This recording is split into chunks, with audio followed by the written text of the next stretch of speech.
Um, Thanks for joining me, mate. Really appreciate you giving me your time today, mate. Nah, it's all good. Yeah, started a bit later today, so it kind of worked out really well. So That's the way, bro. So I'll just give you a bit of a rundown of what I do, mate, for the page. What I'm trying to do is promote the game here in Perth. I go to local games, juniors and seniors, take some videos, do some reports, pictures as well. But I also share club news, and events, so people that are out there can attend and get out there. But I also share NRL news, so everyone's up to date with what's going on with the clubs in the NRL. Sure. Yeah. So like I said, mate, I really appreciate your time coming on and having a chat with me, mate. It means a lot. It's all good. We'll jump into your career, buddy. So you played 240 NRL games. You started off with the Warriors in '98. You go over to Penrith, South, Parramatta, and then Manly. Is there anything that you sort of take away from your career that has made you into the man that you are today? Yeah, definitely. I think there's probably no better, I guess, arena to than the NRL, and especially living in the spotlight, playing elite sport where you get to learn a lot about yourself. You develop thick skin. Use again the roller coaster ride that is rugby league.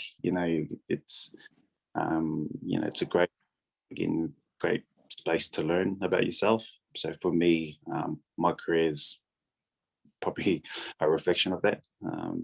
Having been at the pinnacle of rugby league, but then there's times throughout my career where I've floundered, and a lot of that was self-sabotage and being in the wrong time. So it was a lot of that. So I learned a lot about myself personally, professionally as well. What it takes. I'm sure you probably heard through a lot of players, when you come into the game, especially as a young fella, you just don't know any better. And then again, as you kind of learn from older guys, and again from the lessons, you kind of have to kind of again develop professionally what it takes to be an elite athlete, but also personally as well. The integrity that it takes to to continue to stay there. So yeah, definitely it's been there's probably one takeaway from my career. Yeah, awesome. No, that's good, mate. That's beautiful. In '98, mate, when you're playing for the Warriors, you make your debut against the Roosters. How much of it do you remember? Do you remember the week leading up to it, getting the call up, all that sort of stuff? It's funny because people say that I made my debut. I don't know who's running Wikipedia or whatever, but I'm actually made my debut against the St. George Dragons. So, sorry, my apologies. No, it's not. Yeah, people keep saying that. I'm gonna play against. I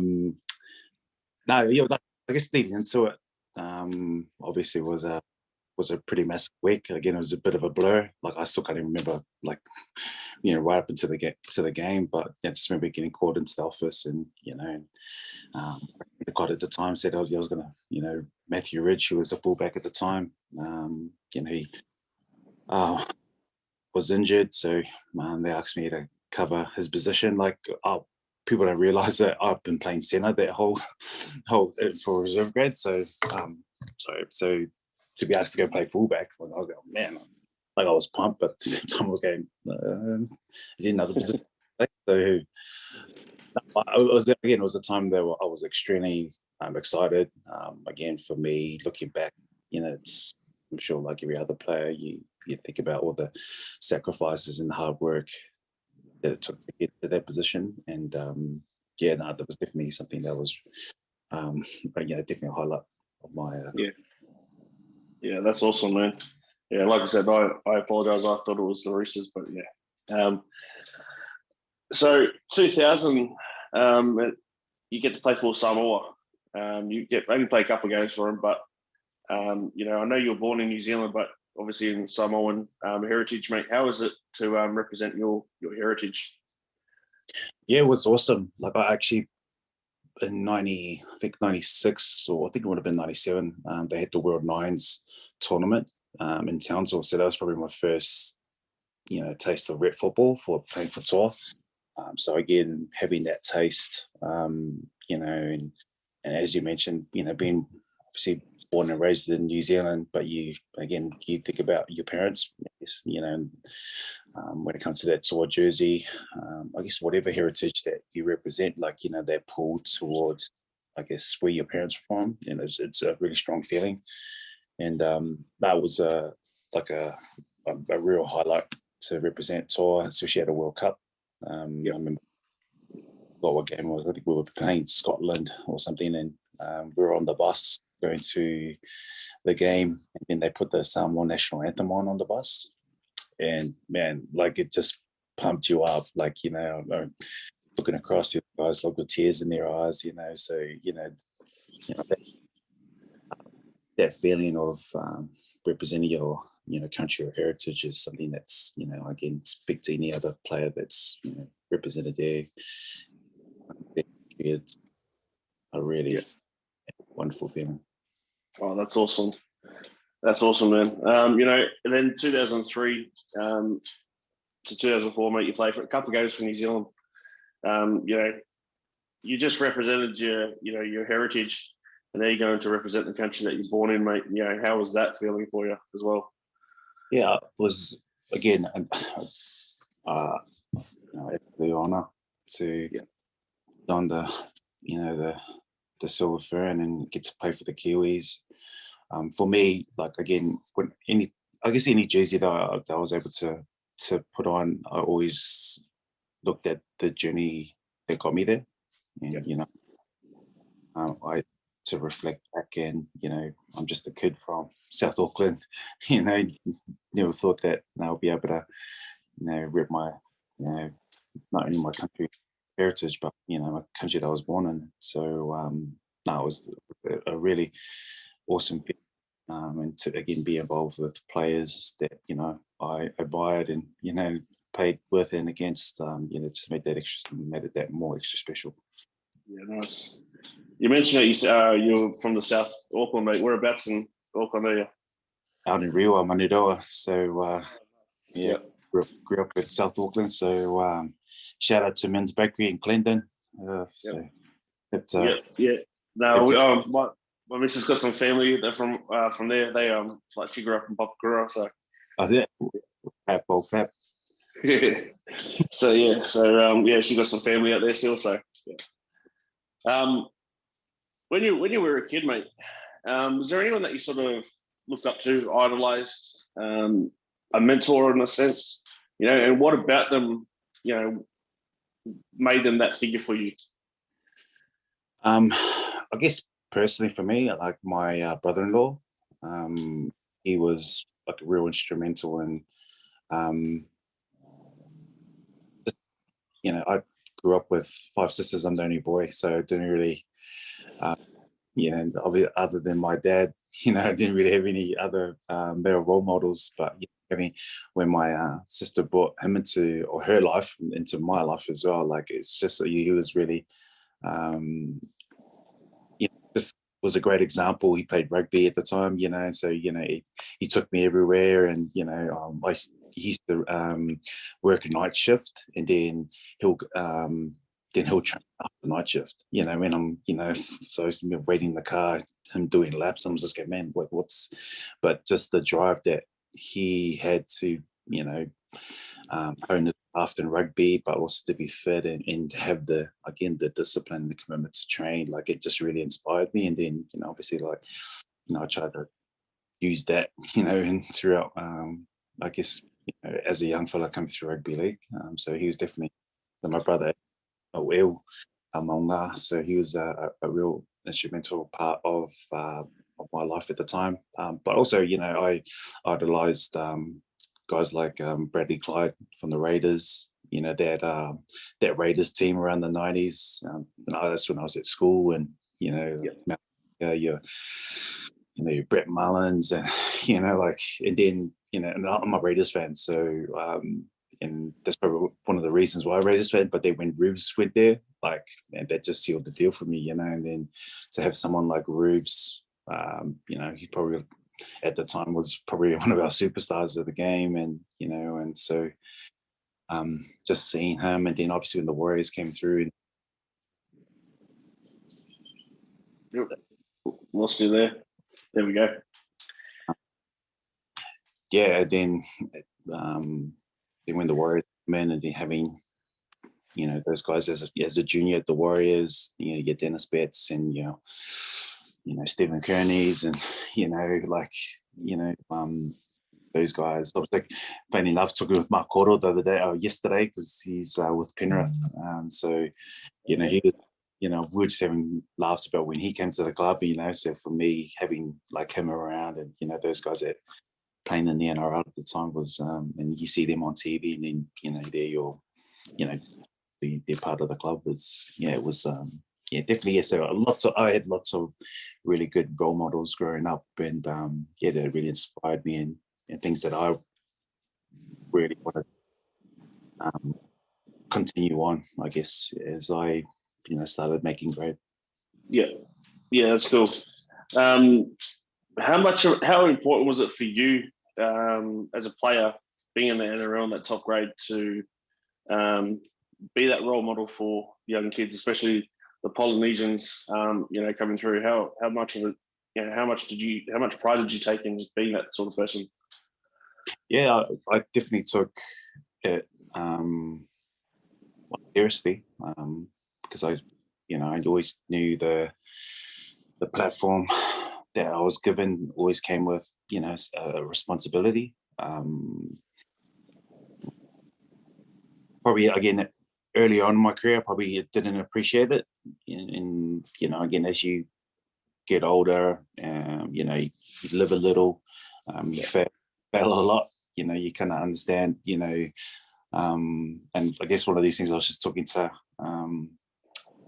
Mark Cordell about, like, you know, those guys that were saying, again, when you're a youngster and you hear all your senior players talk about the 1%ers, you know, you see guys stretching after training, you know, and I'm walking past them, you know, I just want to get home, you know, like, but you see, you know, but you see that and you go, oh, what's that all about? But again, it's not until you're older and a bit more experienced that you realize, like, those things, those are the ones that sets everyone apart. So for me, you know, as I kind of developed and understood my role, then I was able to kind of take that more seriously and trying to be an example through. But yeah, I've always had a sense of responsibility with the platform that I was given, and again, as I developed that, you know, I always, you know, try to get alongside guys, you know, the emerging guys, even, you know, guys that, you know, I always never want to hone or, you know, I guess keep the jersey to myself or think, oh no, this is mine. Like, I always kind of approach it, and I didn't do it perfectly all the time, but you know, I always said, like, I'm just the keeper of this jersey, you know. So there's always going to be someone coming up behind me, so I can be, you know, someone that's be competitive against someone, or I can help that next person get this jersey, because what I'm just the you know, someone that's there to, you know, pass their jersey on to the next person. So you know, always try to look at it from that perspective. So Yeah, definitely.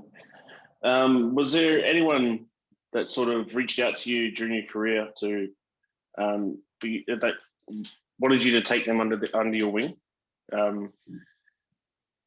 Any might not have been from your club at the time, whatever club you're at, but it might have been from, you know, another club that they just wanted advice for, and you just sort of just being able to take them under your wing. there's like a lot of juniors, again, lots of players that have obviously, you know, players that both have gone on to do great things in the game, but, or, you know, other players that, you know, obviously, you know, their pathway wasn't for them. You know, there's like lots of players that, you know, that I've been able to kind of give advice to. And I guess, you know, as you get older, you're able to kind of see where players are at, you know, and I think, you know, identify, hey, like, this player probably needs, and they may not necessarily reach out, but, you know, again, through your own experiences, you're able to kind of get alongside them and again, kind of see things that you had gone through. And then, like, again, but whether it be major injury or things like that, you kind of understand, oh, hey, maybe this, you know, I know what it's like to be in that position. So, and so like those things are, you kind of see the red flags, or but the players do come up this year, and the advice, like there's been lots of, I can't give an example, but I can definitely say there's been lots of players throughout my career where on things, or have played Reggies, or with junior players that have asked, and so I definitely can say there's been some moments where I've been able to kind of share my story. Yeah, awesome. No, that's beautiful, man. I mean, that's like you said it before when you're talking about being that role model, and that's you took that on right brilliantly from what what you were telling me. That was being a senior player. That's sort of what you have to do for these young kids coming through, and like you're saying, you're only the keeper of the jersey, so you can either fight for the jersey, or you can help the next person coming through. So I mean, what you did was perfect, I reckon, in my opinion. So yeah, no, I've only been through what I've been able to do from what's been told to me. So those guys that have gone before me, that have led by example through that, like I was going, like, that's the type of player that I want to be. So and again, even in my own personal life, like my brother, my family, like how I grew up, like my dad's talking about and I think that's something that's part of our culture as well, and this this value of tautua, this there's something that's probably ingrained in us as culturally as well. So cool. I just want to go back to the 03 grand final, mate. Playing with the Penrith Panthers at the time, you get to win that grand final. I mean, I talked to Scotty Sattler about it, Paul Fatueda. Had to chat with them about it. What was your memories of that day, and I guess the week leading up to the grand final? Week leading up to it was just that whole year. Like it was just an unbelievable year. Like I think where we kind of came from nowhere, and then just the games that we were able to play in, and just the camaraderie. Like I think that's what what I really felt about that year and that week, is that that week leading to the grand final, with of all the what you call the camaraderie that you built throughout the year, and then that kind of really perform on the big stage. So. Yeah. How was it? How did you feel to get that grand final win, mate? Being the first one in the NRL for you. Sorry, can you give me 2 seconds? I just gotta pass something on. So, God, just sorry.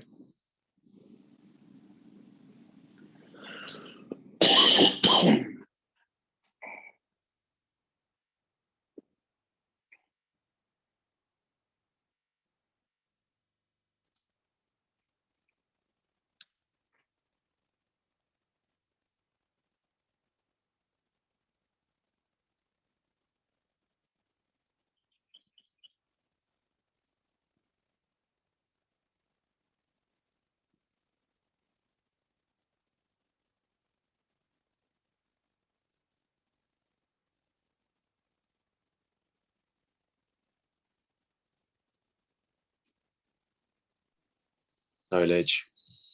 You're right, mate. That's all good, mate. So 2009, you play in the grand final for Parramatta. You lose to the Melbourne side, which they end up getting stripped of the grand final. You go from 03 to 09. How was that feeling in that grand final?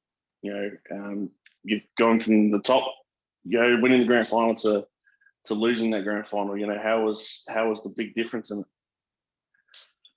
Yeah, I think it was bittersweet. Again, like that year 9 had probably a similar feeling to that 03. Like we didn't start really well. Again, like the year prior to that, we were on the outside, but then, it was managed to get on this unbelievable run. Again, Jared, the year that he had that year.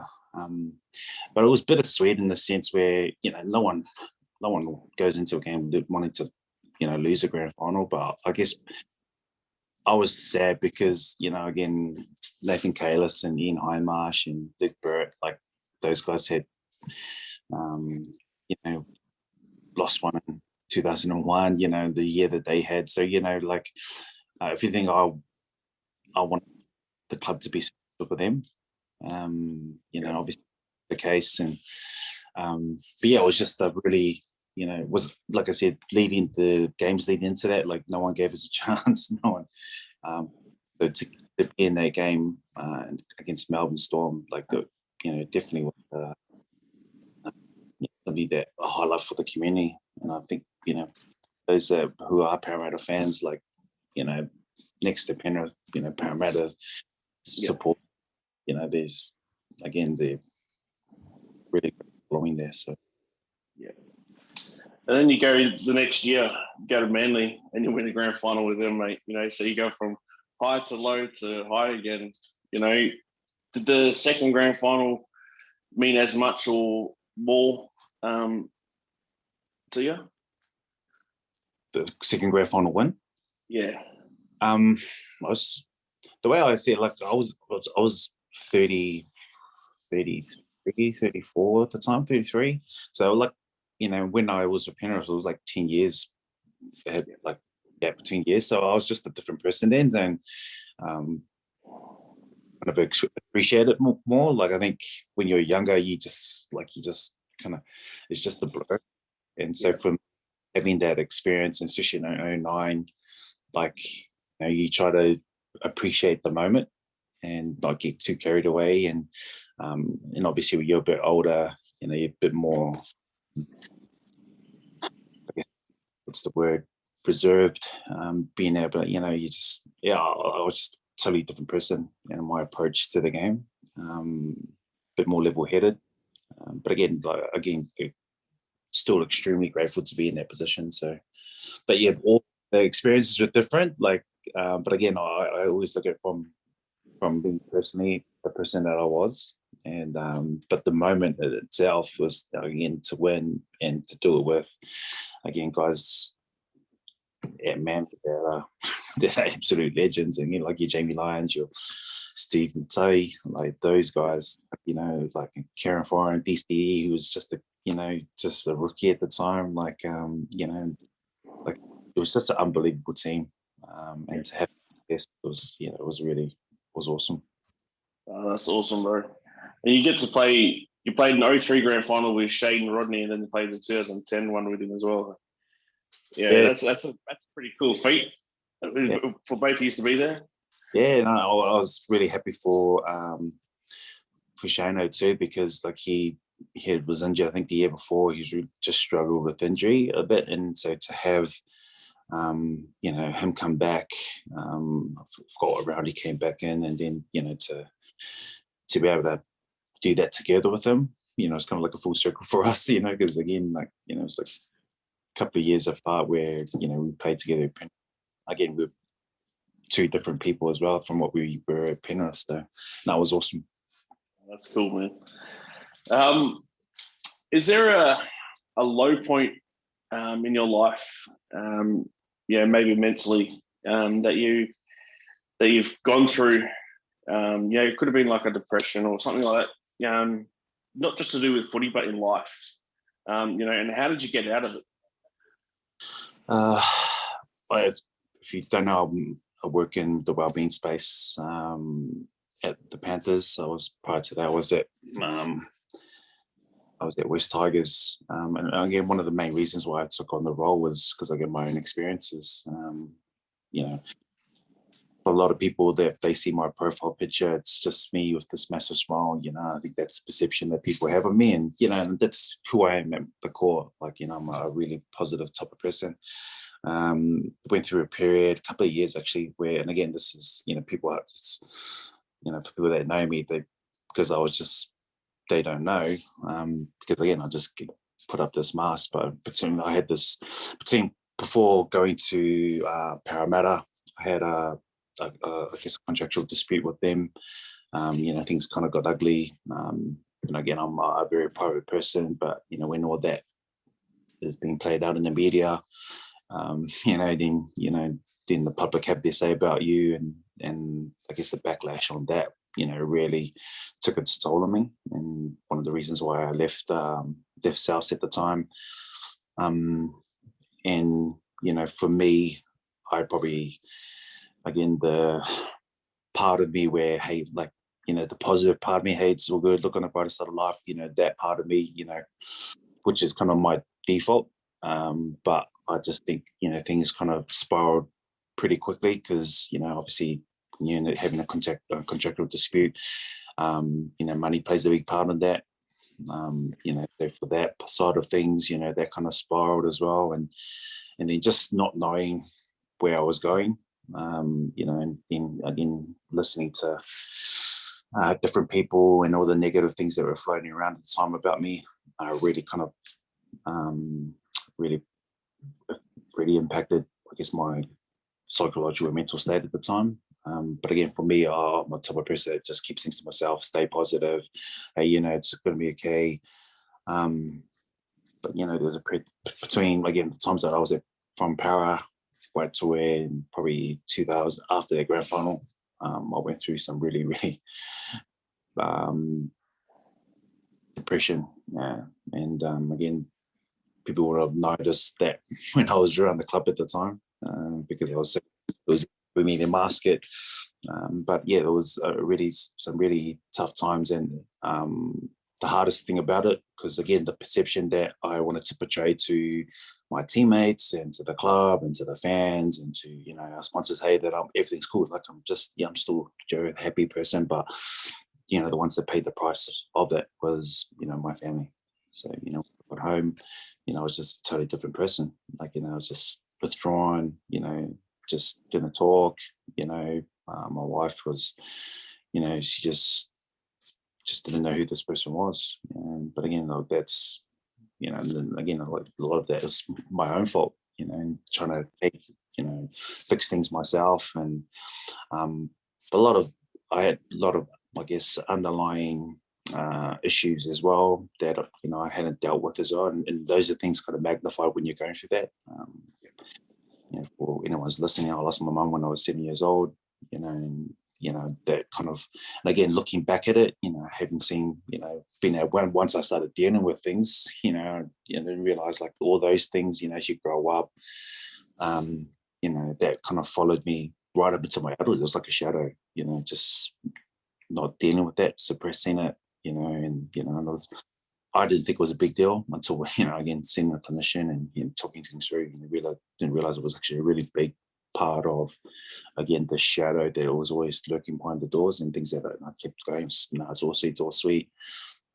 Again, and there's everyone else, I'm sure that, again, like me, turn to, substance abuse, alcohol, to kind of fill things and, try to find, fulfillment in that, being around, the boys and, and again, neglecting my own responsibilities, again, and then trying to play at the highest level, like it was just a really bad spiral for me, and I wasn't looking after myself physically as well, so I'll get home, just 3-4 hours sleep, wake up in the morning, just hook myself up on caffeine, get to training and have e-shots just to stay up, and then, just to get by, then train as hard as I can. And then, especially in that period around when I was at Manly, because I was traveling, I was still living where I'm living at the moment and traveling into Manly, which was like an hour and a half. So, get home to bed and again, withdrawn and barely sleeping, and then, trying to take sleepers to get to sleep, and then like it was just a cycle physically for me. And I'm so grateful for my wife, who I've known since I was 10, 11 years old. So, we grew up together. went to school together. She knew the type of person that I was, and this person that she, that was living in her home at the time wasn't the person that she married. I'm so grateful that she kind of identified that. She tells a story that she was downstairs after we had this massive argument, and I just, like I said, I was just numb. I had it's not that I didn't love her, I just didn't love myself and where I was at the time. She, in all her wisdom and again her unconditional love and support for me, she saw this Lifeline ad or something on TV and said, "Oh, are you going through this?" And just they laid out symptoms and all that type of stuff. And then she kind of like, "Hey, man, that's Joe," And so from there, she kind of confronted me and just said, "Hey, listen, I'm not going anywhere. I'm gonna be there." I guess for me, like to hear that from her was like a real, "Oh, cool, there's someone there for me." You know what I mean? And there's someone that's and again, like I look back at it, like I feel so bad about it because again, just the way I treated my family at the time, and just but that was the depression speaking. That was the and again, I just didn't know how to navigate through that until I actually got the help. And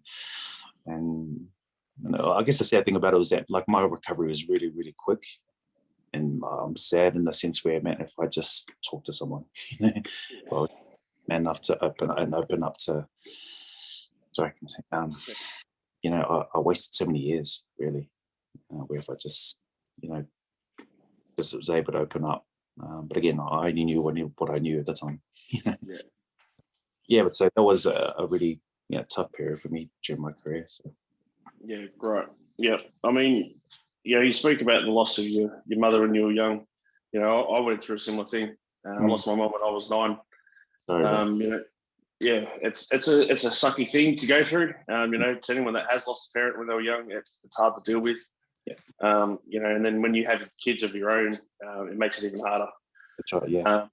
But when I got older, I went through depression myself, and like you said, I was, same with the alcohol. It was just, I was getting drunk every day, going to work, come home, and that's what I was doing. It wasn't until I met my partner now that my life turned around. I was in the right space.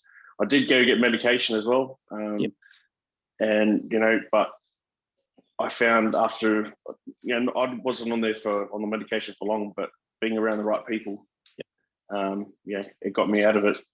And I didn't need the medication. I haven't been on the medication for 5 years now. So, with that sort of stuff, do you have advice for people that are going through that sort of, a similar sort of stuff to what we've been through? I think a lot of it is self-awareness and understanding. And again, that's hard, because you don't know what you don't know, and it's usually the people around you that kind of identify, if something off about you. I knew there was something wrong, but again, I just wasn't. And I guess and a lot of it is around the stigma about reaching out to people, and again, the whole perception of what manliness is and all that type of stuff. And I like to think that we're moving in the right direction in regards to destigmatizing what mental ill health is. So for me, like if I was to advise someone, like it's being able to understand where you are and the type of person that you are. Again, they say, usually if you're experiencing, mental ill health, it's like been 2-3 weeks, usually that's a good indicator about, maybe you're, there's something wrong, and just identifying that. And also to people around the person to not, don't be afraid to, hey, is everything good? Again, and that's the whole, I guess, education and awareness. I think once that raises up, their competency to identify symptoms and where people are, then and they'll get the confidence to be able to, hey, listen, and the tools to be able to, tell people, hey, is everything all good? But that's definitely one thing. And again, that is messaging through our social media around, it ain't weak to speak, all those things that, But if people can just take a step back, breathe, think to themselves, is this really me? Have I been different the last 3 weeks? If that's the case, maybe it's time to talk to someone. So, yeah. Yeah, that's beautiful, mate. Beautiful advice. Go on to a bit of a lighter subject now. With the Dolphins coming into the competition, soon, what do you reckon of Perth's chances of being the 18th team would be? Well, you like to think that, especially out in Perth, like this, there's, I guess from NRL point of view, they always look at it from a, if it's financially viable. That's probably the question, because again, like I played in the Super League years, and like we came over and played against Perth, and and it was awesome because you just sort of communicated alongside, and like you could see during the Super League there's potential for the game to expand, and there is interest, but it's all got to be in that if it's financially viable, because as we've seen, like it, the comp, is pretty quick. And again at the time, again, like I'm just from hindsight, I'm not no expert, but there's so much more going into a club than just putting a team in. There's development, there's pathways, and I know that in Perth, prior to you guys have always had that pathway for players, and so it's getting that right, because that means that there's sustainability of talent. Melbourne's probably a good example. They're still in the comp because again they've got their model right. But Perth, in terms of that financial viability and sustainability, like you got being there one team town, team in Perth, like I guess there's business supported, and there's also the pathways. Like if you get that right, there's definitely a space there for Perth, and I don't know when that would be. Again, the Dolphins are probably going to be, I guess, that pilot to see how that unfolds, their success in the next couple of years, and then be able to kind of duplicate that, whether it be in WA or SA or Northern Territory. Let's go. Who knows? But I think with the Dolphins, I think the NRL very is got that cautious approach. But there's definitely there. Don't get me wrong, out in Perth and that. Been to Perth. I'm saying they love their rugby league out there. So I mean, I look at it from I've talked to a few guys that have played in the NRL and stuff, and they've a couple of them have put the point or the argument point of the flights, it's 5-hour turnaround flight, all this sort of stuff, and then I sort of come back with the the NRL's trying to compete with the AFL, and there's 2 AFL teams over here that do it every second week, so if we want to, if the NRL wants to compete with the AFL, we got to you got to have a team over here, like not have it, definitely have a team. That's the way to compete with them. But if we can make the AFL can make the 2 teams fly, every second week to Melbourne or Victoria, Queensland or wherever, I'm sure they can make it over here. Every play 2 home games in Perth or something, and then whatever it is. I know that the stadium over here has been upgraded magnificently, to hold a lot more people. State of Origin 2 years ago, we had 60,000 people at an AFL stadium to watch, and it's going to happen. It's going to sell out again this year. There's financial backers here with the mining companies. You got, FMG, Andrew Forrest. I'm pretty sure he's come out and said that he'll back the team. There's other people here. There's multi-million dollars for the mining companies that would definitely jump on that sort of bandwagon. So, in our juniors, we've got a good development system, but I think it could be better. And a lot's to do with obviously the COVID has screwed everything up. Yeah. But it's also when the players get to a certain level over here, they've got nowhere to go, so they have to move to New South Wales or Queensland, and that's what stuffs up WA, because then they're lost into the the East Coast system, and they're not. There's nothing here for them. So yeah, I think that's what they need to look at a bit more. Is a lot more different pathways, or better pathways. That's a long game, I guess, when it comes to the pathways for like that's. Again, like I said, I can't speak for the NRL whether they it's the approaches that hey, let's be successful now, and but the long game, again, that sustainability, having that pool of talent keep coming through, just play a big part of it, and for your juniors at a competitive level, in New South Wales and Queensland as well, with your mats and ball and up to flex, so the pathway for them. Is, again, the transition is a lot better because they've got that the competitiveness in the age groups right through. So it's definitely complex. So. Yeah, definitely. What advice do you have for kids these days, mate? With a lot of kids struggling with mental illness themselves, pressures of families, life in general. What advice do you have for kids, coming up through sport and life in general? I was just talking to someone about this the other day. I guess there's two things. There's that, the organizations that young people come into, whether it be the Panthers and that their well-being is a priority, that they prioritize that and normalize it.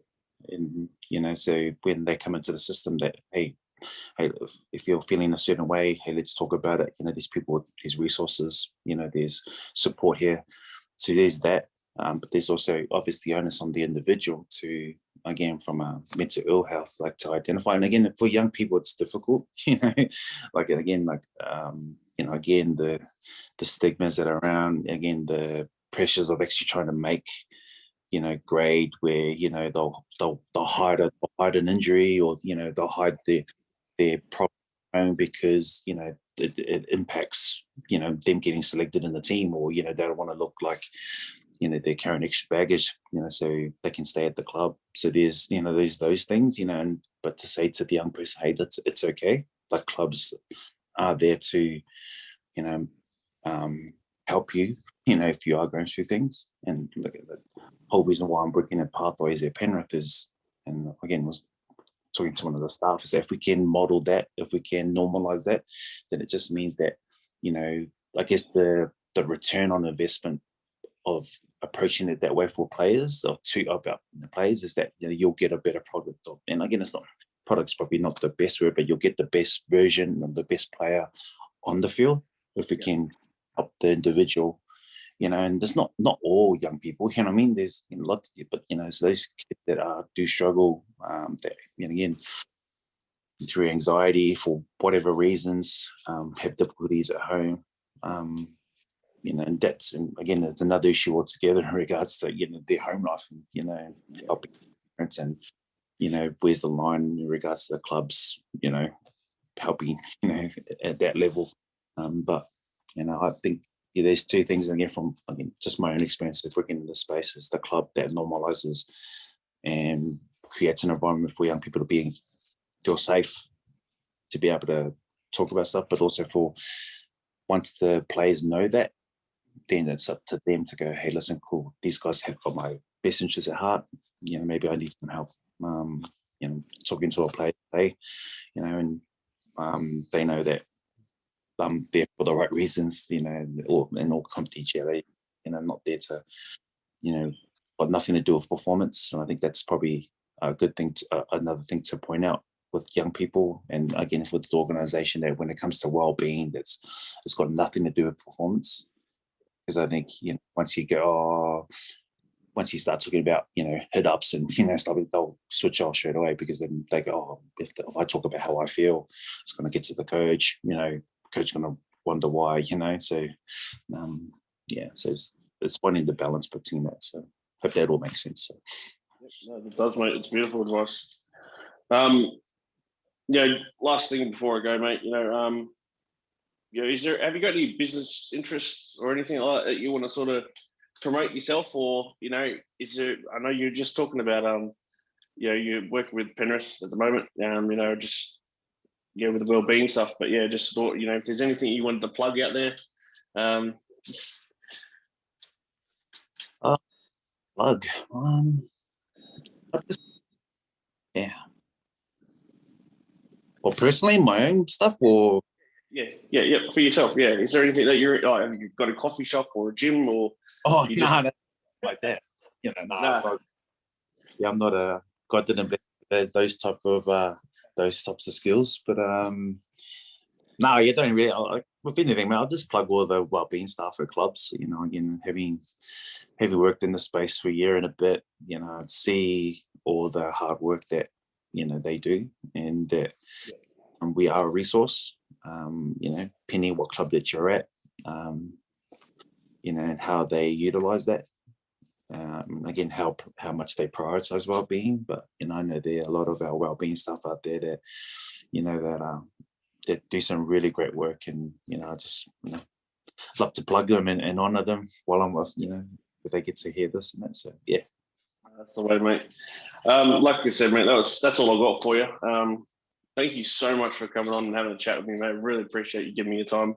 I know you're a busy man, obviously, with Penrith, and you got your own family, so really appreciate your time, buddy. Always, thanks, Steve. Appreciate it. Thanks for having me. Thank you very much, mate. You have a good day. See you, Brad. Take care.